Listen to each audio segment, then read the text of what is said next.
दिसतं याच्यापेक्षा रात्री गार्डन कसं दिसतं हे बघण्याची संधी मला मिळाली उशिरा आल्यामुळं. आणि एक महसूल खात्याचा अधिकारी काय करू शकतो हे आकाशजींनी अख्ख्या महाराष्ट्राला दाखवून दिलंय. मला असं वाटतं की वाळू महसूल खात्याच्या माणसानं आणणं हे फार कष्टाचं काम नाही. कष्टाचं काम नाही. वाळू, खडी, चिरा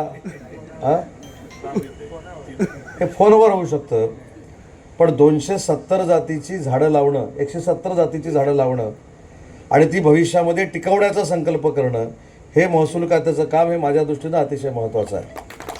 कारण महसूल खातं म्हटलं की ह्या सगळ्या गोष्टी येतात. तलाट्यापासून तुमच्यापर्यंत सगळीच लोक चिऱ्याशी निगडीत असतात, वाळूशी निगडीत असतात, खडीशी निगडीत असतात. ते कशा पद्धतीनं असतात हे मला सांगायचं नाही, परंतु प्रांताधिकारी एक विधायक कामाच्या दृष्टीनं काम करतो हे आकाशी तुमच्या प्रांताधिकाऱ्याच्या कालावधीमध्ये आपण करून दाखवलं. हे अतिशय महत्त्वाचं आहे.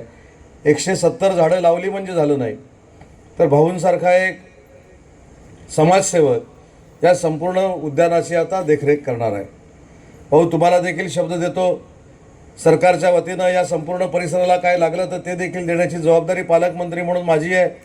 परंतु हे सगळं जपणं आणि टिकवणं हे फक्त भाऊ काटदरेंची जबाबदारी नाही किंवा प्रांताधिकाऱ्यांची जबाबदारी नाही, आपल्या चिपळूणकरांची देखील जबाबदारी आहे की आपण जे पैसे खर्च करतो, जे पैसे विकास कामासाठी देतो किंवा अशा उद्यानासाठी देतो, त्याचं जतन करणं ही आपली देखील सगळ्यांची जबाबदारी आहे.